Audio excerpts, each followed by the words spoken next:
Hello दोस्तों, आपका फिर से स्वागत है हमारे फिजिक्स के एक नई प्रैक्टिस सेट में। इस प्रैक्टिस सेट की नंबर संख्या है 6, जिसमें हम करने वाले हैं, जैसा कि हम आपको पहले से ही बताते हैं, बेहतरीन बेहतरीन फिजिक्स के चुनिंदा क्वेश्चन जिनकी संभावना आने की 90% है, जो बार बार एग्जाम में बार बार रिपीट होते हैं। लगभग 40 से 50% क्वेश्चन एग्जाम में बार बार रिपीट होते रहते हैं। अगर क्वेश्चन भी रिपोर्ट नहीं होते तो इस टॉपिक से क्वेश्चन ज़रूर आते हैं। तो हमारी ऐसे ही ये सीरीज बढ़ती जा रही है, जिसका लेवल हम धीरे धीरे बढ़ता जा रहा है। जिसमें पहले आए थे कुछ इजी क्वेश्चन, धीरे धीरे हमने न्यूमेरिकल ऐड करे और धीरे धीरे ये लेवल अप होता जा रहा है। अब करते हैं हम अपना प्रैक्टिस सेट नंबर 6 को। लेकिन उससे पहले करते हैं हम अपने पहले वाले प्रैक्टिस सेट वाले एक क्वेश्चन को, जिस क्वेश्चन में सारे के सारे ऑप्शन गलत थे, लेकिन उसमें जो है नंबर बी पर जो निशान लगा दिया गया था। तो सबसे पहले उस वाले क्वेश्चन को देखते हैं और उसके बाद बढ़ते हैं हम अपने नए एक प्रैक्टिस सेट पर। तो चलिए शुरू करते हैं। तो वो क्वेश्चन कौन सा था? वो क्वेश्चन नंबर था 7। अब ध्यान से समझिए इस वाले क्वेश्चन को। क्वेश्चन नंबर 7, इसमें दिया गया है, if G, M, E and R E denote the universal gravitational constant, the mass of Earth and the radius of Earth. G gravitational constant है, M मास ऑफ अर्थ है and R E radius of earth है, respectively, यानी क्रम से। Then the acceleration of a body due to gravitation on earth surface. तो earth surface पर gravitation क्या होगा, यानी एक्सीलरेशन ड्यू टू ग्रेविटी, यानी गुरुत्वाकर्षण के कारण त्वरण क्या होगा। तो इज गिवन बाई, तो आप सबको अच्छे से पता होगा कि एक्सीलरेशन ड्यू टू ग्रेविटी यानी कि गुरुत्वाकर्षण के कारण त्वरण क्या होता। तो वो होता हमारा G equal to G M E upon R E square. तो बहुत से लोग बोलेंगे ये ई क्या है और ये वाला ई क्या। ये कुछ नहीं है, ये टर्म हमारी एम है। अगर जैसे हमारा मास ऑफ अर्थ है, यानी ई अर्थ के लिए लगाया जाता है, ऐसे ही हम एम लगा लेते हैं या फिर 1 2 भी लगा लेते हैं। तो सिर्फ एक ही डेनोट करने के लिए साइन है। तो हमारा सही आंसर क्या होगा, ये। लेकिन हमने आंसर ये लगा दिया था, जो कि गलत है, क्योंकि इसमें जो है ये आर ई ऊपर आया है, जबकि आर ई नीचे होना चाहिए। और इस वाले ऑप्शन में हमारा आर स्क्वायर नहीं है, और ये तो हमारा सीधे सीधे गलती है, और इससे हमारा कोई मतलब नहीं है। तो इसका सही आंसर क्या होना चाहिए, G equal to G M E upon R E square. तो हमारे यहाँ पे स्क्वायर नहीं दिया हुआ, स्क्वायर लगने के बाद ये क्वेश्चन हमारा हो जाएगा बिल्कुल सही। तो हमारे इस क्वेश्चन में एक थोड़ी सी गलती थी, जो हमने सही कर दी है। अब चलते हैं अपने अगले क्वेश्चन पर और हम करते हुए अपने सेट को। और दो क्वेश्चन हमारे ये थे जो होमवर्क में दिए गए थे। तो कैसा रहे ये क्वेश्चन, क्या आपने किए थे? आपने किए थे तो इनका सही आंसर क्या है? क्वेश्चन नंबर 9, अब ध्यान से समझते हैं इस क्वेश्चन को। 20 सेंटीमीटर ऊंचाई वाली वस्तु को अपसारी दर्पण के सामने 60 सेंटीमीटर की दूरी पर रखा गया है। दर्पण की फोकस दूरी 20 सेंटीमीटर है, प्रतिबिंब की ऊंचाई क्या हो गई? तो क्या होगी, सोल्व करो इस वाले क्वेश्चन को। ये है न्यूमेरिकल।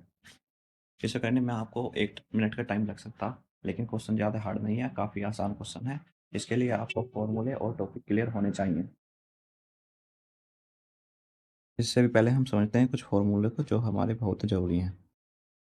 सबसे पहले समझते हैं हम मिरर फॉर्मूले को। मिरर फॉर्मूला क्या होता है? मिरर फॉर्मूला यानी दर्पण का फॉर्मूला। और इधर हम डालते हैं लेंस फार्मूला, क्योंकि इनमें क्वेश्चन में बहुत कन्फ्यूजन होती है। इन दो जब हम क्वेश्चन करते हैं तो हमें यही नहीं पता चलता कि कौन से फॉर्मूले में माइनस है, कौन से फॉर्मूले में प्लस है। तो सबसे पहले हम ध्यान रखेंगे, जैसे कि हमारा ये होता है 1/f। एफ का मतलब फोकल लेंथ, यानी कि फोकस से दर्पण की दूरी। 1/v plus 1/u। और लेंस फार्मूला होता है 1/f equal to 1/u 1/v minus 1/u। अब ध्यान देने वाली बात है कि जो वो मिरर फार्मूला होता है, दर्पण फार्मूला, उसमें हमारा जो है प्लस आता है, और जो हमारा लेंस फार्मूला होता है तो उसमें हमारा बीच में माइनस आता। तो आगे से ध्यान रखना, मिरर फार्मूला में क्या होगा, हमारा प्लस, और लेंस फार्मूला में क्या होगा, माइनस। और एक क्वेश्चन को करने के लिए हमें एक और फार्मूला की ज़रूरत होगी, वो है मैग्नीफिकेशन। मैग्नीफिकेशन क्या होता है, ये सीधा सा, जितनी किसी ऑब्जेक्ट की ऊंचाई है तो उसकी जो प्रतिबिंब बनना है, यानी उसकी इमेज बननी है, उसकी ऊंचाई का रेशो होता। या फिर जितनी दर्पण से इमेज की दूरी है तो उसका रेशो होगा जितनी उससे ऑब्जेक्ट यानी कि वस्तु की दूरी है। तो हमारा आसान से ये दो फॉर्मूले होते हैं। हमारे सबसे ज़्यादा क्वेश्चन इन्हीं से बन जाते हैं, तो हमें लेंस और मिरर में ज़्यादा की ज़रूरत पड़ती नहीं है। तो सबसे ज़्यादा क्वेश्चन हमारे किससे बनते हैं? रिफ्रैक्टिव इंडेक्स से, lens formula, mirror formula, magnification, power of lens. तो समझते हैं दूसरे वाले फार्मूले को। फार्मूला होता है हमारा मिरर के लिए, मिरर यानी दर्पण, और लेंस के लिए m equal to H I, मतलब हाइट ऑफ इमेज यानी प्रतिबिंब की ऊंचाई, एंड एच ओ यानी हाइट ऑफ ऑब्जेक्ट यानी कि वस्तु की ऊंचाई। तो यही हमारा क्या होता, मैग्नीफिकेशन होता। और दूरी के टर्म में इसे समझे तो m equal to V upon U minus V upon U. And lens के बारे में समझे तो H I upon H O, M equal to V upon U. अब तुम यहाँ पर एक चीज़ का ध्यान दोगे कि इसमें तो माइनस लगाया है लेकिन इसमें तो माइनस लगाया नहीं है, लेकिन फॉर्मूला सेम है। तो ये इसलिए होता है, जो दर्पण है, दर्पण के फॉर्मूले में जो माइनस आता है और लेंस के फॉर्मूले में इसमें माइनस नहीं आता दूरी के टर्म में। तो इन चीज़ों पे ज़रूर ध्यान देना है। ये फॉर्मूले हमें बहुत ही बारीकी से याद होने चाहिए, नहीं तो हमारी माइनस प्लस में भी गलती होती है तो हमारा पूरा क्वेश्चन गलत हो जाता। तुमको लगता है कि तुम क्वेश्चन सही कर रहे हो लेकिन आपका आंसर मैच नहीं होता, जिससे कि हमारा बहुत ज़्यादा टाइम बर्बाद होता। तो हमें ये टाइम बर्बाद नहीं करना है, हमें फॉर्मूले पे अच्छे से पकड़ बनानी है, तब जाकर के हमें क्वेश्चन को सॉल्व करना है। तो इतनी चीज़ अच्छे से समझ में आ गई है, तो अब करते हैं हम अपने क्वेश्चन को और देते हैं अपने क्वेश्चन पर ध्यान कि वो क्या पूछ रहा है। तो चलते हैं क्वेश्चन पर।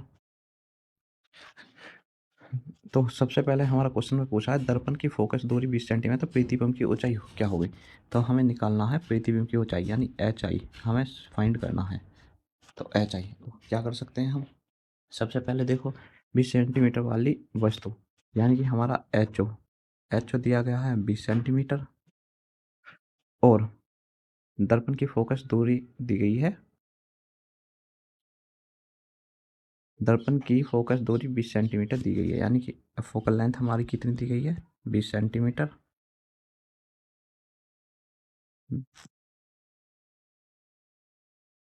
20 सेंटीमीटर दी गई है, और दर्पण के सामने,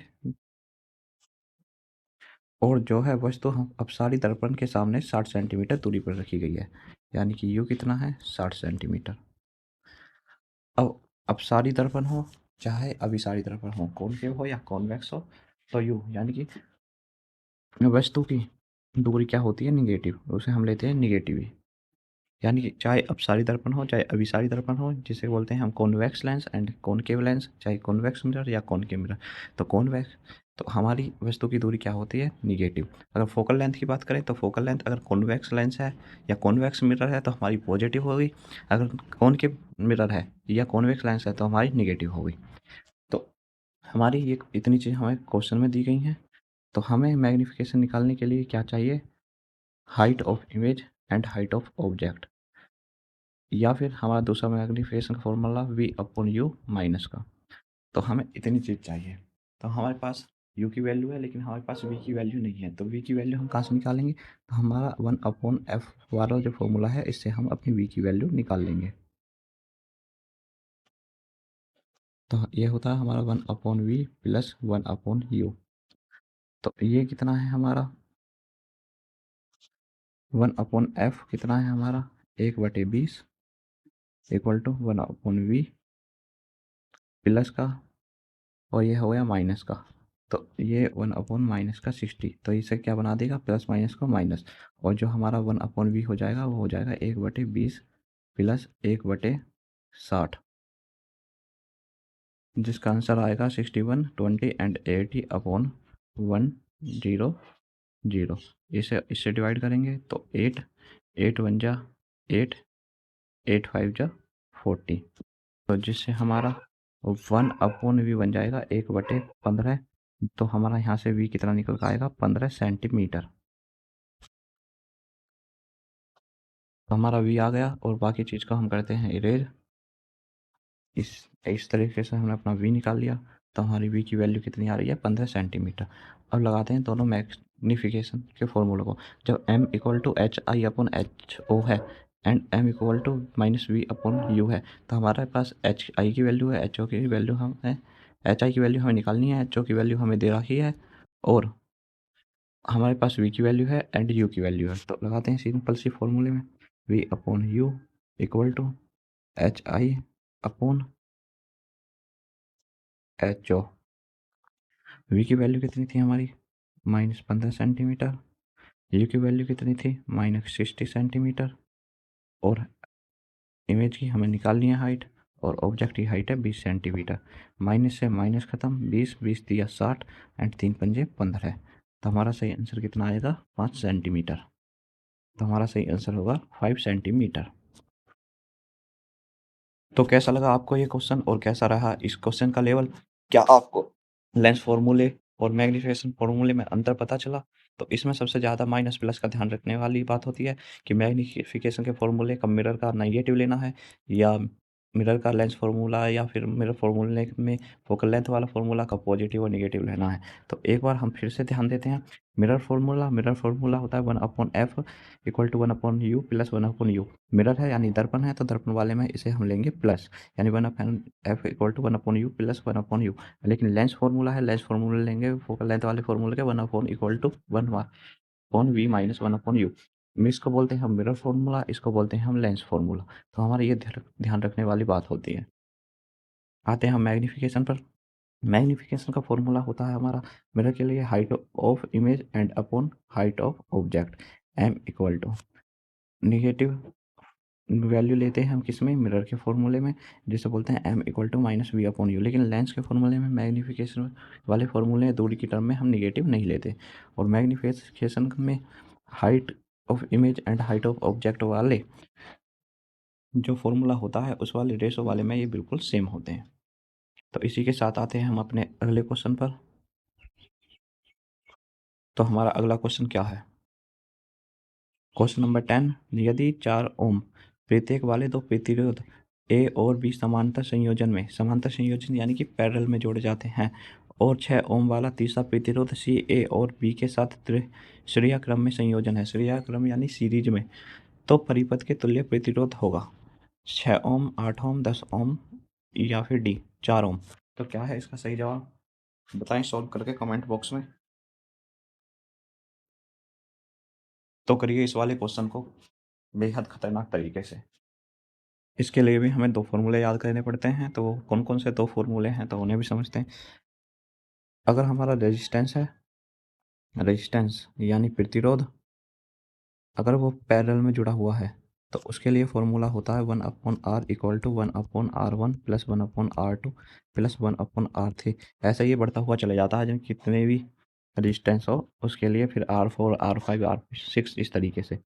अगर वह सीरीज में जुड़ा हुआ होता है यानी श्रेणी क्रम में, तो उसके लिए फॉर्मूला होता है R equal to R1 plus R2 plus R3। इस तरीके से ये आगे तक बढ़ता हुआ चले जाता।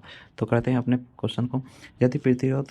यदि 4 ओम वाले प्रत्येक वाले दो प्रतिरोध को एक साथ समांतर संयोजन में जोड़ा जाता है, यानी कि दो हैं, दोनों 4 ओम के हैं और समांतर संयोजन में जुड़े हुए हैं, तो क्या होगा, ये वाला फॉर्मूला है 1/r इक्वल टू 1/4 प्लस 1/4। कितना होगा ये, 4 × 4, 4 × 4 यानी 8, 8/4।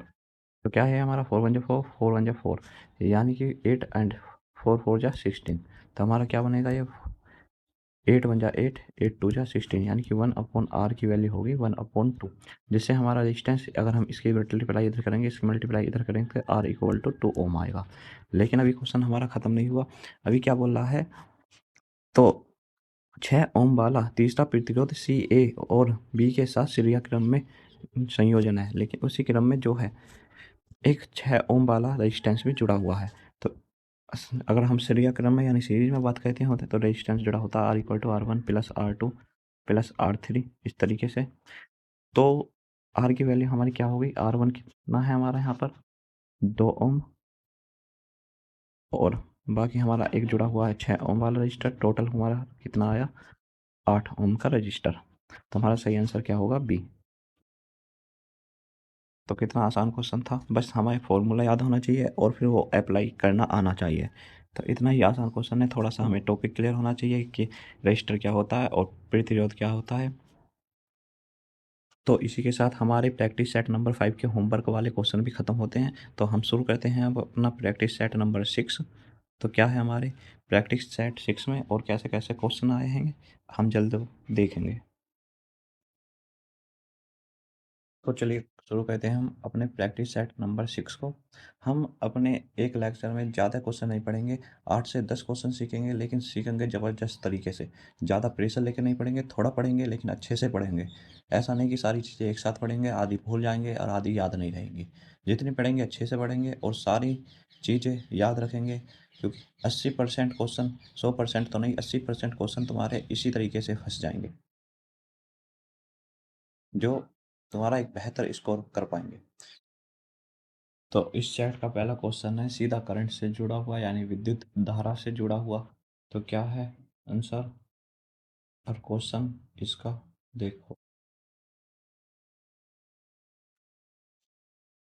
ए 10 मीटर आंतरिक त्रिज्या एंड 10.05 मीटर बाहरी त्रिज्या वाले एक समान आवेशित पतले गोलाकार खोल पर विचार करें, जिसमें Q इक्वल टू 20 कूलम आवेश है।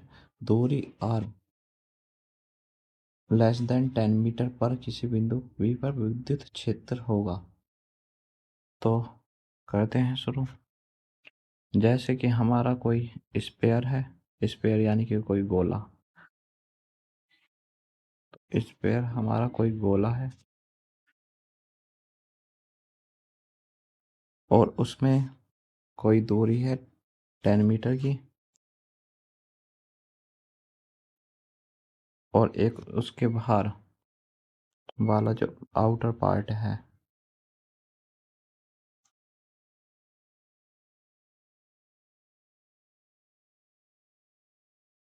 जो हमारा आउटर वाला है, इसे यहाँ लेते हैं, ये वाला, इसकी दूरी है 10.05 मीटर की। तो अब क्या है कि ये इसमें पूछा है कि इसके क्यों इक्वल टू 20 कूलम चार्ज है, यानी कि इसके ऊपर 20 कूलम चार्ज है। तो ये पूछ रहा है कि दूरी r ग्रेटर देन 10 मीटर पर कितना, यानी 10 मीटर से अंदर की तरफ यहाँ पे चार्ज कितना होगा। तो हमें पता होना चाहिए कि इसके ऊपर जब हमारा चार्ज है, इसके चारों तरफ चार्ज फैला, तो ये चार्ज हमारा कैसा होता है, इक्विलिब्रियम में, क्योंकि बराबर चार्ज चारों तरफ फैला हुआ होता है। जब किसी स्पेयर के चारों तरफ इक्विलिब्रियम में चार्ज है और ये क्लोज सरफेस है कोई स्पेयर, तो इसके अंदर जो नेट चार्ज होता है वो होता है 0, और ऐसा ही हमेशा ही होता है। तो आप इस चीज़ को याद भी रख सकते हैं, जब कोई स्पेयर है उसके स्पेयर के चारों तरफ कोई चार्ज है और चार्ज इक्विलिब्रियम है, तो क्या होगा कि उसके अंदर जो होगा नेट चार्ज कितना होगा, 0 होगा। तो नेट चार्ज 0, ये सीधा एक फैक्ट है, तो इसे हम याद कर सकते हैं। तो इसे हमें सदा पता होना चाहिए, इससे डायरेक्ट क्वेश्चन बन जाता। तो पहले का आंसर होगा d इक्वल टू 0। अब देखने में ऐसा लग रहा होगा कि ये क्वेश्चन कितना बड़ा है, लेकिन इसमें कोई वो नहीं था, सीधा लॉजिक से क्वेश्चन था, बिल्कुल आसान क्वेश्चन। जिसका लॉजिक पता था उसने आसानी से क्वेश्चन बना लिया होगा। आते हैं नेक्स्ट क्वेश्चन पर, क्वेश्चन नंबर 2। तो देखते हैं ये क्वेश्चन क्या बोल रहा है हमारा। क्वेश्चन नंबर 2, मान लीजिए जी यानी ग्रेविटेशनल कांस्टेंट एम और आर ई क्रम से सार्वत्रिक गुरुत्वीय स्थिरांक पृथ्वी के द्रव्यमान और पृथ्वी की त्रिज्या को निरूपित करते हैं। यदि चंद्रमा के पृष्ठ पर एम द्रव्यमान वाले पिंड को गुरुत्वीय त्वरण यानी A M equal to G upon 6 है, जहाँ जी पृथ्वी के पृष्ठ पर त्वरण और चंद्रमा की त्रिज्या R M equal to R E upon 4 है, तो चंद्रमा को द्रव्यमान एम एम होगा। A M upon M E upon 16, B M upon equal 16 into M E, M upon M 96 into M E, या M M equal to M E upon 96। तो solve करो क्या है इसका क्वेश्चन आंसर, देखो बेहतरीन तरीके से इसका आंसर क्या होगा। तो अभी भी हमने सीध अभी पढ़ा था एक्सीलरेशन ड्यू टू ग्रेविटी क्या होता, ये होता है हमारा G equal to G M E upon R E square. ये हमारा होता पृथ्वी के लिए इस तरीके से, G equal to G into M upon R M square. ये होगा हमारा मून यानी कि चंद्रमा के लिए। लेकिन इसमें क्या बोला है, गुरुत्वीय त्वरण A M equal to G upon 6 है, यानी चंद्रमा के लिए कितना होगा, जी अपॉन 6 यानी गुरुत्वीय त्वरण होगा। तो इसे हम बोल सकते हैं G upon 6 equal to G M M upon R M square. तो हमारा ये आर एम की वैल्यू कितनी दी गई है, आर ई अपॉन 4। तो ये हमारा क्या इतना हो जाएगा, आर ई अपॉन 4। तो इसका क्या हो जाएगा, स्क्वायर। तो इसे सॉल्व करेंगे तो हमारा कितना आएगा, G equal to 6 equal to G M M upon R E square upon 16। और जब ये मल्टीप्लाई होगा ऊपर हो जाएगा तो ये हमारा क्या बन जाएगा, तो ये हमारा बन जाएगा, ये पहुंच जाएगा हमारा मल्टीप्लाई में। तो 16 G M upon R E square. तो हमारा ये बना कहाँ से, मून वाले से, क्योंकि इन्होंने कंडीशन दी थी A M equal to G upon 6 है, और जहाँ पृथ्वी के पृष्ठ पर त्वरण और चंद्रमा की त्रिज्या आर अपॉन एम यानी कि वो कितने हैं, आर ई अपॉन 4 है। तो हमारा ये है, और एक रिलेशन हमारा ये है पृथ्वी का। तो इसमें हमारा जी एम ही दिया हुआ गया है और इसमें दिया गया हमारा जी एम। तो हम इन दोनों का अगर आपस में डिवाइड करते हैं तो इस रिलेशन से हमारा क्या निकल जाएगा, जी एम और जी एम ई की वैल्यू निकल जाएगी। तो हमारे क्या होगा, इसके मास का और इसके मास का दोनों का आपस का क्या निकल जाएगा, रेशो निकल जाएगा। तो बाकी चीज़ को ख़त्म करते हैं और कहते हैं क्वेश्चन को।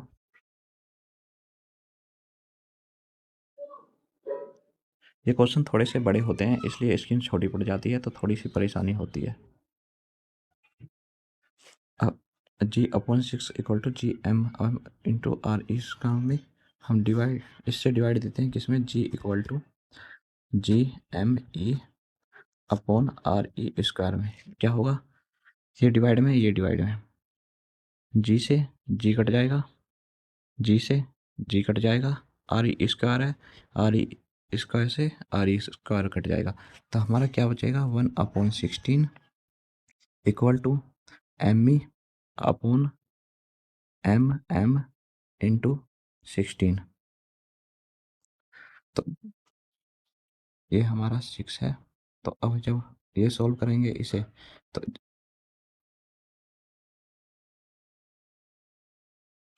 तो थोड़ा सा यहाँ ध्यान देने वाली बात है, ये 16 जो है नीचे मल्टीप्लाई में है, तो ये भी हमारा यहाँ होगा, ये यहाँ नहीं होगा, मल्टीप्लाई बाई 16। तो आगे सॉल्व करते हैं, इसे यहाँ लेकर जाएंगे तो ये हो जाएगा मल्टीप्लाई में, यानी कि इस 6 को यहाँ ले जाएगा तो ये क्या हो जाएगा, मल्टीप्लाई में। तो यहाँ से हमारा क्या बनेगा, और इस m को लाएंगे इधर, m को इधर लेकर जाएंगे और 6 को इधर लेकर जाएंगे। और इसमें यहाँ ध्यान दो, जैसे ये जी से जी कटा है तो ये बनेगा यहाँ पे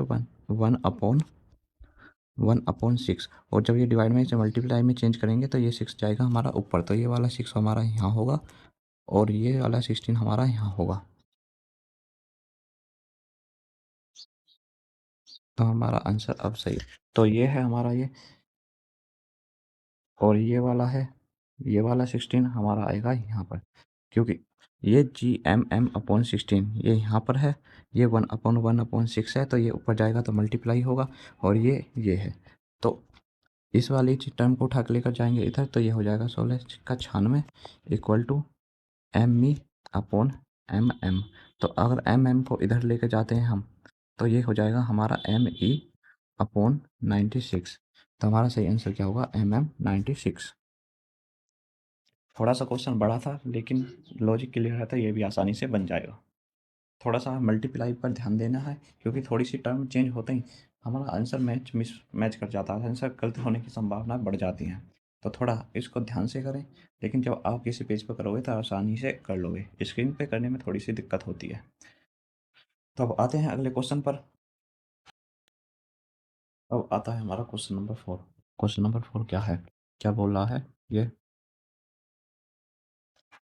मानव हृदय में प्रति मिनट 80 बार धड़कने पर इसकी काल अवधि क्या होगी। मानव हृदय प्रति मिनट 80 बार धड़कने पर इसकी काल अवधि क्या होगी। यानी कि एक धड़कन को धड़कने में कितना समय ले रहा है, यानी इसकी दिल की काल अवधि क्या है। यानी कि 1 मिनट, एक धड़कन जितना समय लगेगा उसे हम बोलेंगे काल अवधि। यानी कि 1 मिनट में होती है 60 सेकंड। तो यानी कि एक धड़कन को धड़कने में कितनी सेकंड लगेगा। तो करते हैं इस वाले क्वेश्चन को। 80 बार धड़क रहा, 60 सेकंड में ये, तो एक बार धड़कने के लिए कितना समय लेगा। 60/80, जीरो से जीरो खत्म, 8 से 6 में डिवाइड जाएगा नहीं, तो इसके लिए 0.87 जो 56, यानी 8×7=56, और बचे हमारे 4, तो यानी 40, तो 8×5=40। तो सही जवाब हमारा कितना होगा, 0.75 सेकंड। अगले क्वेश्चन पर आते हैं। 5, a beam of a monochromatic light is passing from one medium into another. Which one of the following quantities does not change? यानी कि एक मोनोक्रोमेटिक लाइट है और किसी मीडियम से पास होती है, उससे पास होकर के दूसरे में जाती है, तो इनमें से कौन सी ऐसी चीज़ है जो बदलेगी नहीं। एक वर्णी प्रकाश की एक बीम एक माध्यम से दूसरे माध्यम में गुजर रही है, निम्नलिखित में से कौन सी मात्रा नहीं बदलती। Wavelength, frequency, velocity, amplitude. ये क्वेश्चन 4-5 बार रिपीट हो चुका है और बस इसे पूछने का तरीका अलग हो जाता, लेकिन जो है ये क्वेश्चन बहुत ही ज़्यादा पूछे जाने वाला क्वेश्चन है। बस क्वेश्चन का पूछने का तरीका बदलेगा, लेकिन क्वेश्चन यही पूछा जाएगा। तो क्या है ये क्वेश्चन, हमने भी पहले पढ़ा था। जैसे कोई है, यहाँ पे कोई N1 मीडियम है, यानी कि कोई N2 मीडियम इधर है, यानी कि कोई माध्यम एक यहाँ है, एक माध्यम यहाँ है, तो वो इसमें से इसमें जा रहा है, तो उसके किस पर डिपेंड करेगा, रिफ्रैक्टिव इंडेक्स पे डिपेंड करेगा। जिसका रिफ्रैक्टिव इंडेक्स ज़्यादा होगा उसकी तरफ लाइट ज़्यादा बेंड करेगी, जिसका कम होगा तो उसमें नॉर्मल से दूर की तरफ भागेगी। नॉर्मल होता है अभिलंब। तो वेवलेंथ हमारी चेंज होती है एक मीडियम से दूसरे मीडियम में जाने पर। वेलोसिटी भी हमारी चेंज होती है, वो मीडियम पर डिपेंड करती है, और एम्पलीट्यूड भी, आयाम भी। इस क्वेश्चन को हम पहले प्रैक्टिस सेट में भी कई बार कह चुके हैं, जिसमें हमने इस छोटी छोटी टर्म को आसान भाषा में जाना था। लेकिन हमारी एक फ्रीक्वेंसी है, फ्रीक्वेंसी जो हमारी चेंज नहीं होती, चाहे वो एक मीडियम से दूसरे मीडियम में जाए। और हमने एक बात और जानी थी, अगर फ्रीक्वेंसी किसी टर्म में, यानी किसी भी वेव की फ्रीक्वेंसी ज़्यादा है तो उसकी वेवलेंथ कम होगी। अगर फ्रीक्वेंसी बढ़ती है तो वेवलेंथ कम होगी, अगर वेवलेंथ बढ़ती है तो फ्रीक्वेंसी उसकी कम होगी। ये दो क्वेश्चन है, ये बार बार रिपीट हो रहे हैं, बार बार रिपीट हो रहे हैं। तो शुरू करते हैं अगला क्वेश्चन। अगला क्वेश्चन है हमारा, प्रबंधन प्रबंधन कंप्यूटर में संस्थापित इंस्टॉल्ड ड्राइव के उपयोग को नियंत्रित करता है, जैसे कि hard disk, flash drive, CD, DVD drive आदि। मेमोरी, इन सब में मेमोरी होती है। ये बात कर रहा है कि पुराने टाइम में यूज होने वाले कंप्यूटरों में जो डाटा स्टोर करने के लिए यूज हो जाती थी वो होती थी hard disk, flash drive, CD, DVD आदि। अब नए वाले कंप्यूटर में क्या यूज होने लगा है, एसएसडी, एचडीडी। ये क्या है, ये मेमोरी बेस्ड है, और ये थी डिस्क वेव्स। यानी कि इसमें एक डिस्क होती थी, उस पे जो डाटा था, डाटा ओवरराइट किया जाता था। तो मेमोरी, मेमोरी से रिलेटेड नहीं है, मेमोरी तो होती है चिप से रिलेटेड। चिप वाली मेमोरी। सॉफ्टवेयर, सॉफ्टवेयर किस कंप्यूटर में रन करने वाला प्रोग्राम। रिसोर्स, रिसोर्स मतलब जिस कहाँ से चीज़ आ रही हैं, जहाँ से वे चीज़ आ रही हैं, यानी कि रिसोर्स मतलब एक पॉइंट है, वहाँ से हम कुछ चीज़ प्राप्त कर रहे हैं, तो उस वाली जो पॉइंट है उस वाले को हम बोलते हैं रिसोर्स। लेकिन डिस्क, हाँ, ये जो है सारा का सारा पार्ट जो है ये किसका है, डिस्क का। क्योंकि हार्ड डिस्क भी एक डिस्क है, फ्लैश ड्राइव भी डिस्क है, और सीडी भी, जो कि इस तरीके से देखने में होती थी। ये सब क्या है, डिस्क है, और डीवीडी भी एक डिस्क है। आते हैं अगले क्वेश्चन पर। ये क्वेश्चन है हमारा रेजोनेंट फ्रीक्वेंसी से जुड़ा हुआ।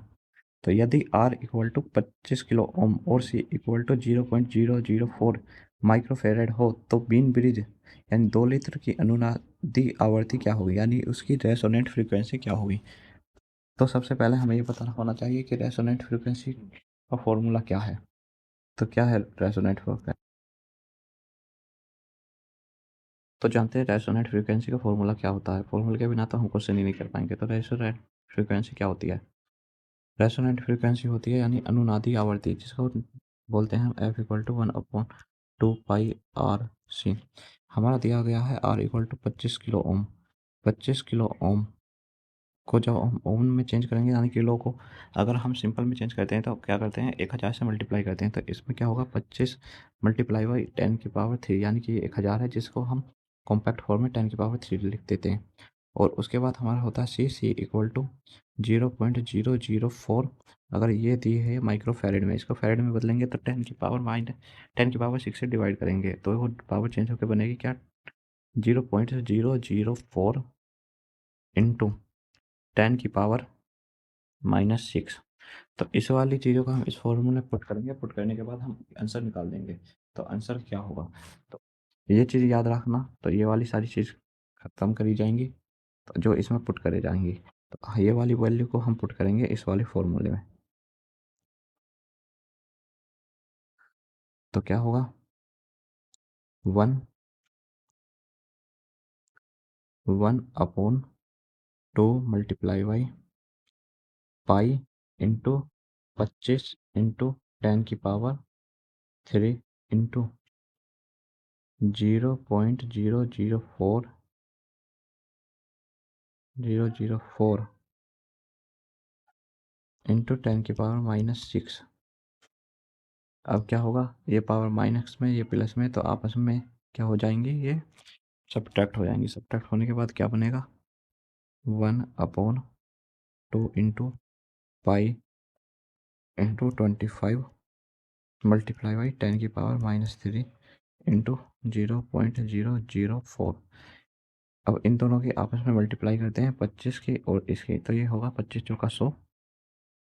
तो ये हमारा सिंपल सा बन जाएगा 2 इंटू पाई इंटू 25 चौका 100, 1 2 3 3 पॉइंट के बाद हमारा डेसिमल इंटू 10 की पावर -3 अपॉन 1।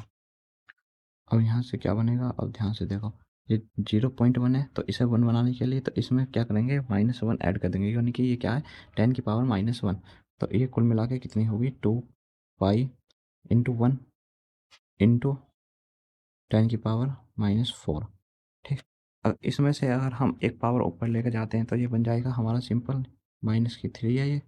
और इस वाले पावर को हम ऊपर लेकर जाते हैं अगर ये 4 हो गई, क्योंकि ए -1 पावर यहाँ से आ गई तो ये हो जाएगी 10 की पावर 4। तो ये ख़त्म।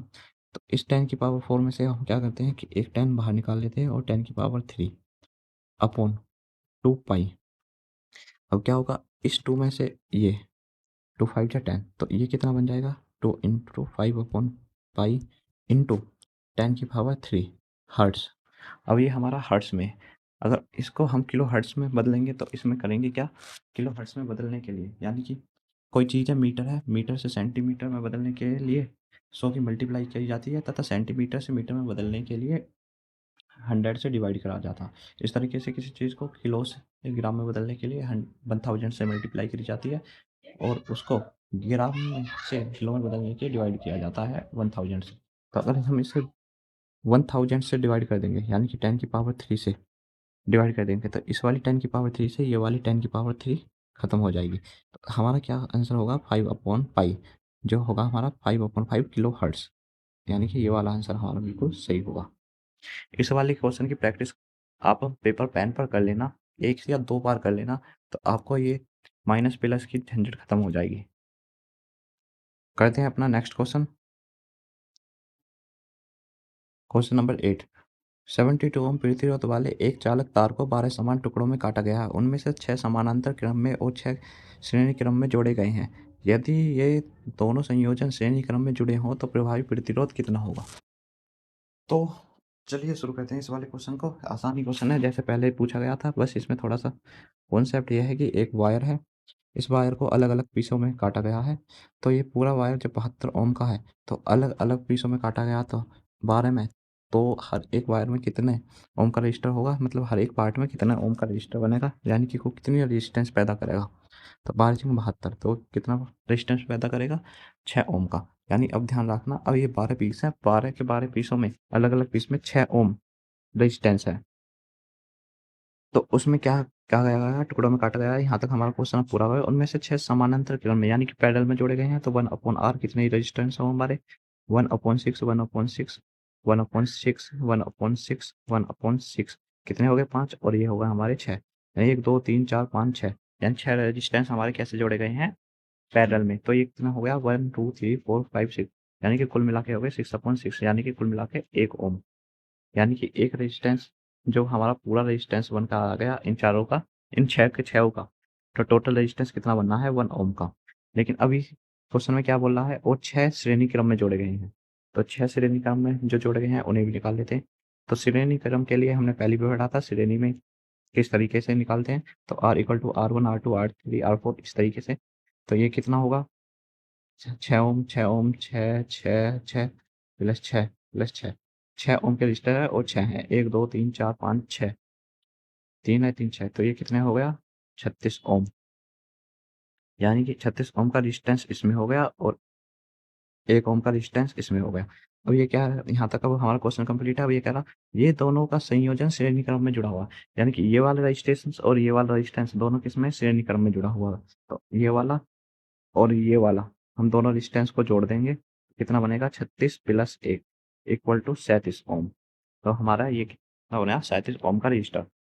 तो ये तार जो है हमारा कुल मिला के 37 ओम का रेजिस्टेंस पैदा कर रहा है यानी प्रतिरोध पैदा कर रहा है। तो यही क्वेश्चन था हमारा। अब आने वाले 2 क्वेश्चन है जो होमवर्क में है आप उनको लगा सकते हैं। तो इस प्रैक्टिस सेट को हम आज यहीं खत्म करते हैं और कल को फिर लाएंगे आपके लिए कुछ ऐसे ही क्वेश्चन जो का लेवल होगा इजी टू मॉडरेट। तो आज की वीडियो को हम यहीं खत्म करते हैं। तो अपने होमवर्क के क्वेश्चन देख लो आप लोग। पहला क्वेश्चन है ये 9। ये तो क्वेश्चन रिपीट ही होकर आ गया। ये तो इतनी बार रिपीट होता है क्वेश्चन बहुत ज़्यादा बार। और अगला क्वेश्चन है 10। तो हमें ये बताना कि लैम्बर्ट का लॉ क्या होता है और इसे अगली वीडियो में पढ़कर आना। जब तक इंतजार कीजिए प्रैक्टिस सेट नंबर 7 का। तो इस वीडियो को ख़त्म करते हैं हम आज यहीं पर।